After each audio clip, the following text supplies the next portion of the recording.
Hello everybody. Firstly, I'd just like to welcome you to this webinar where we'll be talking about crude oil, its potential price direction, and the potential trading opportunities that can be taken from the current situation. My name is Sasha and I'm a financial analyst from the research department at 4Trade. If you have any questions, please call us and ask to speak to a senior account manager who will be happy to help. Before I go any further, please take a moment to read our risk warning and disclaimer. I'm sure you know that although gains can be made trading CFDs, losses can be incurred too, and you need to be aware of this. Now, let's talk about market opportunities. If you don't know what they are, allow me to explain. A market opportunity is a one-page briefing containing market analysis, and our goal is to provide you with a simple to understand opportunity to trade on the markets. We will select an instrument such as gold or a currency pair and tell you our very best estimate on its price direction so that you can trade on it if you want to. Market opportunities are provided by the research department on a daily basis according to market conditions and based on historical evidence. A market opportunity consists of fundamental analysis, geopolitical events, and technical analysis, including a pivot point and support and resistance levels. It's important to understand it's solely your decision whether you trade on market opportunities or not. So here is an example of a market opportunity. Here you can see some fundamental analysis on what's going on with crude oil. You can see, for example, how Saudi Arabia says it will make up the shortfall of oil in the market due to Iranian sanctions. This could apply downward pressure to crude prices. As you can see, this is a downward opportunity over a weekly period. When using a market opportunity, it's vital to look at the pivot point on which the calculations are based. In this instant, if the price reaches the pivot point that you can see in the center of the screen here, this shows the right moment in our estimation for opening a trading position if you decide to trade on this market opportunity. You can see below the trend direction and the time period. It's also important that you know how to use the stop loss and take profit options. You have support and resistance levels further along. At these points you can put a stop loss and take profit, and further down you have calculations. If you close the position using take profit, you can expect these kinds of profits at those support levels in green. If the price is going against you, you can potentially have a loss of this amount at the resistance levels in red. Finally, profit and loss calculations are based on a one-lot trading volume. So before I let you know what's going on with crude, let's cover some basics you need to understand to trade crude successfully. There are two parts to understand when trading crude oil which dictates oil prices. The supply of oil in markets, i.e. if oil production is high and there is plenty of crude available, this drives prices down. If there isn't enough oil in the markets and oil production is too low, then the price of crude oil will tend to go up. On the other hand, there is demand. If, for example, global growth is high and countries are doing well, demand for crude oil will increase. An increase in demand tends to push prices up. But if there is a recession, for example, demand can decrease for crude and prices are more likely to decrease. The price of crude you trade on reacts to both demand and supply. But if you are counting on crude prices rising, the best scenario for you is that demand is high and supply is low. But if you want crude prices to go down, you would be hoping that oil supply will go up and demand for oil will decrease.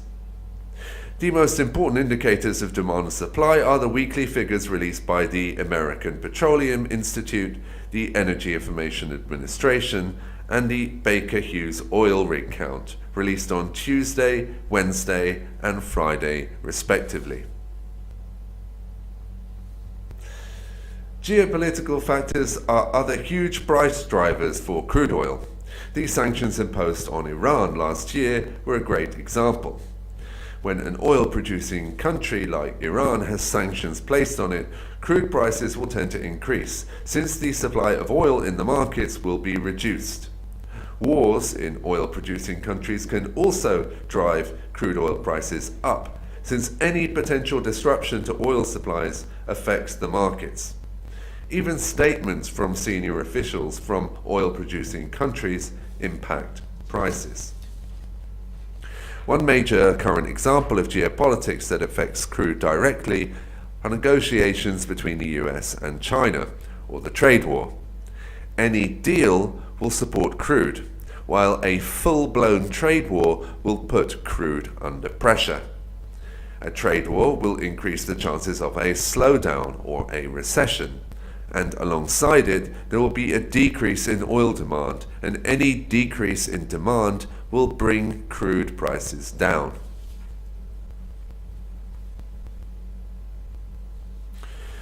Traders know it's important to understand the role of the Organization of Petroleum Exporting Countries, OPEC, which includes many of the largest oil producers in the world, including Saudi Arabia.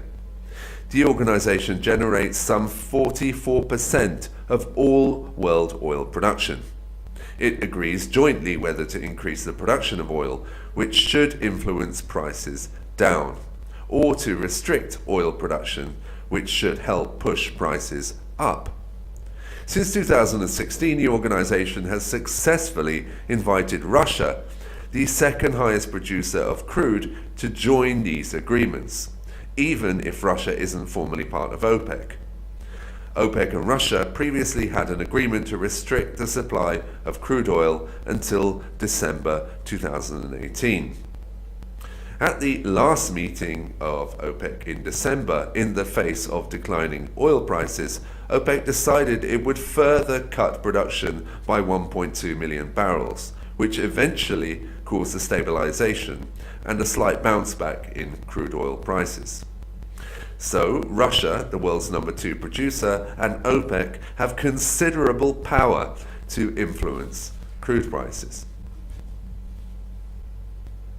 However, Russia has not complied with its OPEC agreement and has not cut its oil production.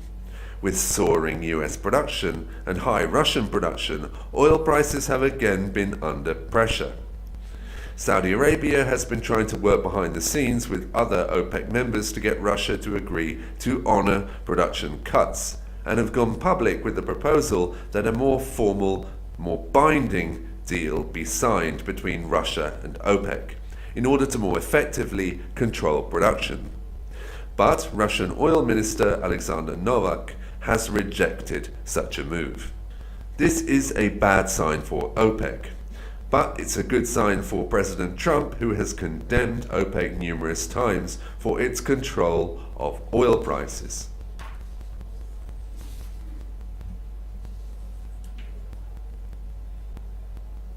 The past 6 months or so has been marked by high volatility, leaving some investors wondering where oil prices are going next.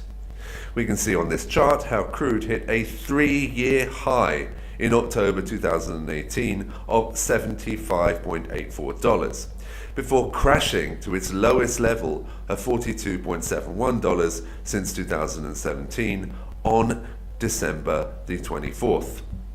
This was a staggering fall of 43.54%.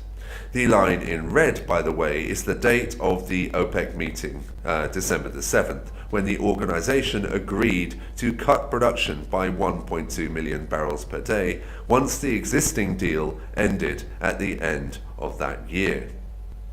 However, since then, crude has jumped an astonishing 18% to post its best January performance on record, breaking that 3-month losing streak that saw crude lose nearly half its value. So, what are the reasons for the recent jump in crude prices? Oil has been boosted by OPEC-led production cuts aimed at draining oversupply and US sanctions on Venezuela, which threaten to disrupt global trade flows and bolster prices. Despite earlier fears of an oil glut and an economic slowdown, investors felt that oil prices were priced too cheaply, and thus bounced back to a 2-month high. Markets were also supported by strong economic data in the US, which reassured investors that the slowdown won't affect the US this year, even if it is impacting China. This is important since any slowdown leads to a decline in demand for crude oil, pushing prices downwards, as I've said before. Most recently, crude oil has seen price falls mainly on fears due to the global economic slowdown, which is now not only hitting China, but the Eurozone, the UK and Australia, but also on the OPEC Russia issue that I mentioned previously. There are 2 dates that crude oil traders need to keep in mind.